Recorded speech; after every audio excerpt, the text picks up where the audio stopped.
ظہیر عباسی اور بریگیڈیئر بلّہ جو تھے، انہوں نے پاک فوج کے اندر ایک بغاوت کرنے کی کوشش کی تھی اور اس میں پکڑے گئے تھے۔ انہوں نے کہا یہ 46 دن جو بغیر نکاح کے انہوں نے آپس میں گزاریں گے، یہ جو ہے یہ قانونی طور پہ جائز نہیں ہے کہ جو بکرے نے مارا ہے بکری کے سینگ تو بکری بھی مارے گی بکرے کے سینگ۔ دیکھیے بات یہ ہے کہ توہم پرست تو عمران خان صاحب ہیں۔ آپ کو پتہ ہے انہوں نے 4 نکاح پڑھائے عمران خان صاحب کے۔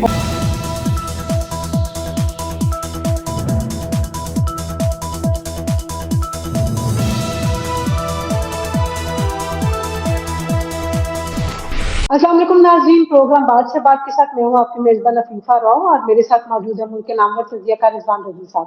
السلام علیکم سر۔ جی وعلیکم السلام۔ سر جی کیا ہو رہا ہے؟ عمران خان صاحب کے جو نکاح خان تھے وہ خود ہی اپنے پڑھائے ہوئے نکاح کو جو ہے وہ غیر آئینی اور غیر شرعی اور پتہ نہیں غیر قانونی کہنا شروع ہو گئے ہیں، تو کیا پہلے ان کو یہ سب کچھ چیک نہیں کر لینا چاہیے تھا، بجائے یہ کہ انہوں نے جو کچھ انہیں بتایا کہ اس پہ یقین کر لیا، نکاح پڑھا دیا اور اب وہ عدالت میں بیان دینے بھی پہنچ گئے ہیں؟ تو آپ کو کیا لگتا ہے کہ اب اس کیس میں کیا ہو سکتا ہے؟ عمران خان صاحب کے خلاف کوئی کارروائی ہوگی یا دوبارہ جو نکاح ہو گیا تھا اس کو تسلیم کر لیا جائے گا؟ تو کیا معاملہ ہوگا؟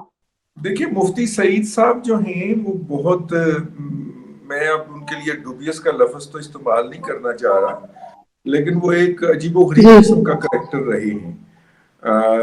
ایک پرانے زمانے کے اندر ظہیر عباسی اور جنرل بلّہ جو تھے، انہوں نے بریگیڈیئر بلّہ جو تھے، انہوں نے پاک فوج کے اندر ایک بغاوت کرنے کی کوشش کی تھی اور اس میں پکڑے گئے تھے۔ بعد میں جو کتابیں لکھی گئیں ان سے ثابت ہوا کہ مفتی سعید صاحب جو تھے یہ وہ لنچ پن تھے جنہوں نے آ کے ان سے غداری کی تھی۔ یہ پہلے انقلاب لانے کے لیے اسلحہ وسلح سمگل کر رہے تھے پشاور سے، اور انہوں نے انقلاب لانا تھا تو مفتی صاحب نے آخر میں جا کے شکایت لگا دی اور مکر گئے اور وعدہ باف گواہ بن گئے۔ یہ ہیں۔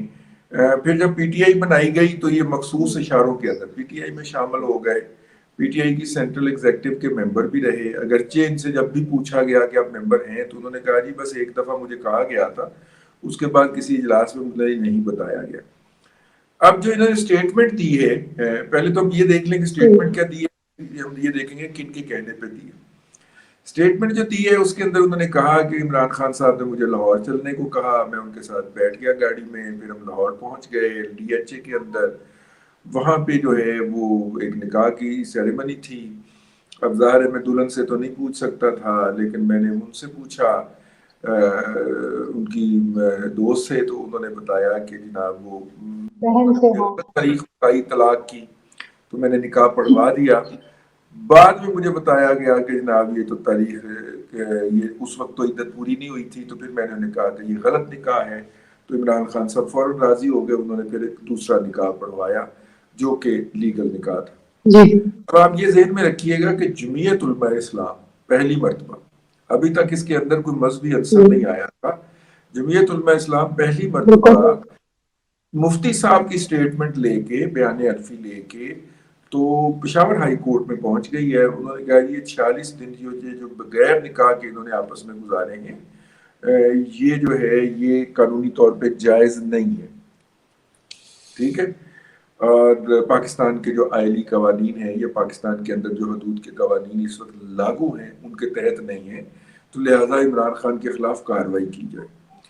اور ادھر سے جناب مفتی صاحب جو ہیں وہ اسلام آباد کی ایک عدالت میں جا کے انہوں نے بیان ریکارڈ کروا دیا ہے، وہ ان کا بیان اس وقت میڈیا کے اوپر گھوم بھی رہا ہے، اور انہوں نے اس کے اندر ایک اور بھی فقرہ ایڈ کر دیا ہے کہ جناب جادو اور ٹونے کے لیے یہ والی حرکات اس طرح کی حرکات جن سے ابلیس خوش ہوتا ہے وہ کی جاتی ہے، تو انہوں نے اپنی طرف سے ایک اضافہ فرما دیا اس کے اندر۔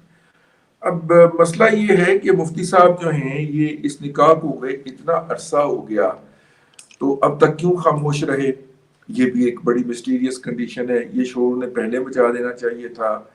ظاہر ہے کہ جو جن قوتوں کے اشارے کے اوپر مفتی صاحب نے یہ شور مچانا تھا ان قوتوں کی اجازت نہیں ہوگی نا، تو اس لیے مفتی صاحب جو تھے وہ چپ کر کے بیٹھے رہے، اور جیسے ہی ان قوتوں کی لڑائی ہوئی ہے عمران خان صاحب سے اور ناراضگی ہوئی ہے اور عمران خان صاحب نے ان کے خلاف سوشل میڈیا کے اوپر جو ہے وہ مختلف قسم کی مہمات چلائی ہیں، تو انہوں نے پھر کہا ہے کہ جو بکرے نے مارا ہے بکری کے سینگ تو بکری بھی مارے گی بکرے کے سینگ. اچھا تم ہمارے خلاف کیمپینیں چلاؤ گے تو پھر ہم بھی یہ کر سکتے ہیں. تو یہ بیسیکلی یہ بڑی ہے واردات. مفتی صاحب ایک کا ایک دم ایکٹیو ہو جانا بہت سارے لوگوں کے لیے کھلی نشانیاں ہیں کہ پہلے بھائی صاحب جو تھے وہ چپ کر کے بیٹھے رہے اور ایک دو دفعہ انہیں پکڑنے کی کوشش کی اعجاز سید صاحب نے, اس طرح کے جرنلسٹوں نے, تو یہ خاموش رہتے تھے, یہ کسی سوال کا جواب نہیں دیتے. ان کے بیان میں ایک اور بڑی عجیب چیز ہے کہ جی کیونکہ اس حوالے سے کوئی پیشن گوئی تھی کہ اگر اس تاریخ کو نکاح کر دیا جائے گا تو عمران خان صاحب وزیر اعظم بن جائیں گے, اور پھر وہ وزیر اعظم بن بھی گیا آپ کے سامنے کیونکہ اتنا عرصہ وزیر اعظم رہے. تو مطلب اس طرح کی جو چیزیں یہ پیشن گوئیاں اور یہ سب کچھ ہے, کیا اس طرح کا ان کا بیان جو ہے وہ اس چیز کو تقویت نہیں دیتا؟ کیا یہ ایمان کی کمزوری نہیں ہے جس کو مفتی صاحب خود ہی جو ہے وہ اتنی ہوا دے رہے ہیں؟ دیکھیے بات یہ ہے کہ توہم پرست تو عمران خان صاحب ہیں, لیکن بات یہ ہے کہ یہ توہم پرستی جو ہے ان کا ذاتی مسئلہ ہے. آپ جو تھے وہ ان کے ساتھ پولیٹیکلی بھی جڑے ہوئے تھے, سوشلی بھی جڑے ہوئے تھے, ان کے نکاح بھی پڑھاتے تھے. آپ کو پتہ ہے انہوں نے 4 نکاح پڑھائے عمران خان صاحب کے. اچھا. پہلا نکاح جو تھا وہ ریحام خان کے ساتھ پڑھایا اور وہ انہوں نے پڑھا دیا 10 محرم کو, ٹھیک ہے, اور جس پہ وہ میاں بیوی کے طور پہ رہنے شروع ہو گئے. پھر انہوں نے خود ہی ان کو بتایا کہ جناب وہ نکاح جو ہے وہ مناسب نہیں ہے, تو پھر انہوں نے ان کا دوسرا نکاح پڑھوایا. تو یہ پہلے کیوں نہیں سوچ رہے تھے کہ یہ تاریخ یا وقت مناسب ہے یا نہیں ہے جو دوبارہ نکاح پڑھانا پڑتا ہے؟ وہی نا 9 یا 10 محرم کو انہوں نے پڑھا دیا تھا. پھر جناب انہوں نے نا دوبارہ نکاح پڑھایا, پھر اسی طرح ان کا نکاح پڑھایا اور پھر ان کا دوبارہ نکاح پڑھایا. میرا خیال ہے کہ آئندہ جو بھی نکاح پڑھوانا چاہے وہ مفتی صاحب سے بچے, کیونکہ مفتی صاحب کچا نکاح پڑھاتے دوبارہ پھر پکا نکاح پڑھانا پڑتا ہے. اب آپ ہماری بیٹیوں کی طرح ہیں اور لوگ بھی دیکھ رہے ہیں, بچیاں بھی دیکھتی ہیں. اب اتنی غلاظت ہے اس موضوع کے اوپر, اس سے آگے اتنی غلاظت ہے کہ میرا تبصرہ کرنے کو یا اس کو دہرانے کو دل نہیں کرتا. اچھا رضی صاحب, یہ نکاح کے علاوہ ایک اور معاملہ جو اس وقت بہت زیادہ زیر بحث ہے وہ آزاد کشمیر کے جو وزیر اعظم ہے ان کا معاملہ بہت زیادہ چل رہا ہے. ویسے تو لوگوں نے وزیر اعظم نائل کر کے سرخیاں لگائی جس کو جو ہے وہ کافی زیادہ وائرل بھی کیا گیا اور لوگ سمجھ رہے تھے کہ شاید پتہ نہیں کون سے وزیر اعظم ہے جو نائل ہو گیا, اور اب وہ معاملہ عدالت میں. آپ کو کیا لگتا ہے کہ ان کی اپیل سنی جائے گی؟ ان کا ایشو جو ہے نا وہ بیسیکلی وہ نہیں ہے جو بظاہر نظر آ رہا ہے. اور میں آپ کو بتاؤں کہ اس وقت پاکستان کی سیاست کے اندر بیشتر ایشو وہ ہیں جو آبویسلی کچھ اور ہیں لیکن ان کے بیک اینڈ کے اوپر کچھ اور چل رہا ہے. مثلا پاکستان کے اندر اس وقت چائنا اور امریکہ کی بہت بڑی لڑائی چل رہی ہے. امریکہ چاہ رہا ہے کہ پاکستان کو ڈیفالٹ کروا دے تاکہ چائنا جو یہاں پہ تقریباً کوئی 30 سے 35 ارب ڈالر کی انویسٹمنٹ ہے وہ پھنس جائے, اور پھر چائنا جو ہے وہ پاکستان سے ڈیمانڈ کرے اس کی ادائیگی اور پاکستان نہ دے سکے, اور یوں پاکستان کی اور چائنا کے تعلقات کشیدہ ہو جائے. یہ امریکن چاہتے ہیں. اور چائنیز یہ چاہتے ہیں کہ جو امریکہ کا اثر و رسوخ ہے خام خواہ پاکستان کے ہر ادارے میں, بیوروکریسی میں, فوج میں, صحافت میں, وہ اس کو کاؤنٹر کرتے ہوئے اپنے مفادات کا تحفظ کرے اور اس بغل کے اندر ایک رسائی دستیاب ہے بحیرہ ہند تک یا بحیرہ عرب تک, وہ دستیاب رہے زمینی رستے سے, کبھی وہ اس کو استعمال کرنا چاہے تو کر لے. لیکن آپ کو یہ پورے سینیریو کے اندر کہیں پہ بھی نظر نہیں آ رہا ہوگا یہ بات ڈسکس ہوتی ہوئی.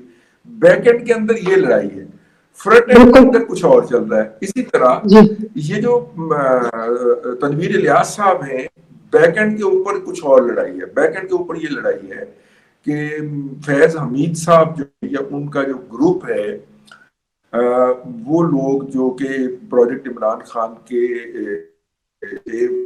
مالی تھے اور وہ پروجیکٹ عمران خان کو مسلسل پانی دے رہے تھے, وہ جو ہیں ان کا ہیڈ آفس یہاں پہ سینٹورس کے اندر.